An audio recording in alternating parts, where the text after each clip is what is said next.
So in this video, I want to explain a very simple concept that can explain where psychological symptoms or even disease can come from.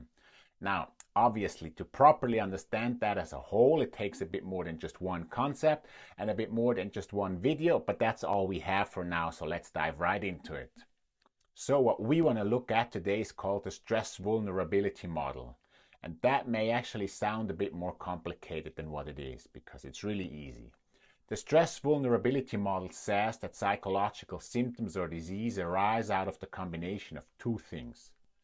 The first one is, let's imagine we all have a barrel that can contain a certain amount of volume, water, or as we will see later, stress. Some people may have a very big barrel, while other people may have a small or even very small barrel. The reasons for having a big or a small barrel are various. Genetics can have an influence, culture, the way we've been raised.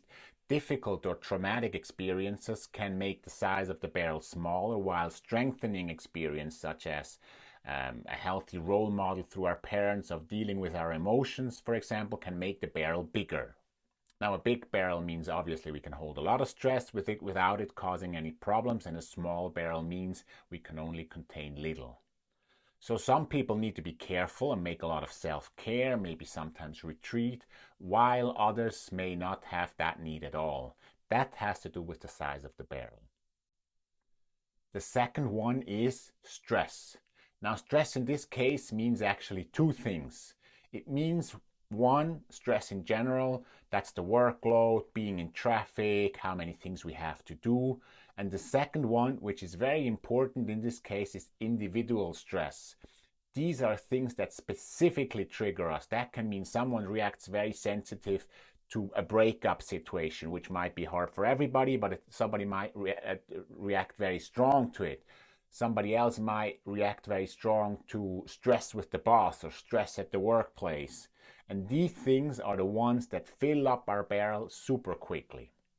Now, imagine stress flowing into the barrel like water. When the level of the water is low, everything is fine and we feel like ourselves. But once the stress level gets to a certain level or a certain threshold, psychological symptoms or even disease can start to arise. Some of you may know this from personal experience. In a certain time, everything is fine and you feel good. And in other times, when your stress level was too high for too long, things can start to change. Maybe you get hypersensitive to noise, or your emotions become much more turbulent than what you're used to. Maybe even your perception of things start to change, how you perceive yourself, how you perceive people or situations around you.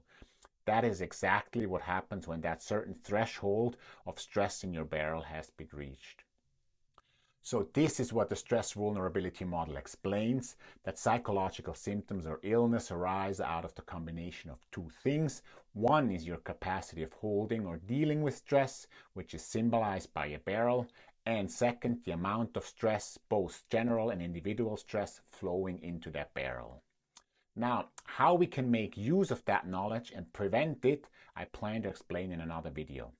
Let me know in the comments whether that was helpful to you, and I hope to see you soon. Have a beautiful day.